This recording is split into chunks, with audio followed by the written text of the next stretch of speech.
যারাই ক্ষমতায় এলেন, প্রত্যেকটি সরকার ক্ষমতায় থাকাকালীন তারা অত্যন্ত দক্ষতার সাথে, সুনিপুণতার সাথে নিজেদের ভাগ্য বদলিয়েছেন, জনগণের ভাগ্য বদলায় নাই।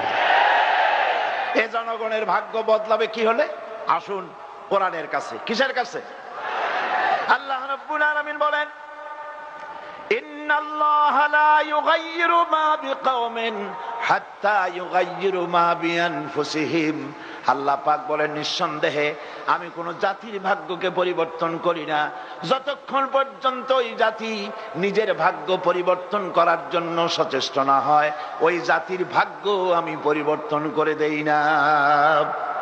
আমরা কি আমাদের ভাগ্যকে পরিবর্তন করতে চাই?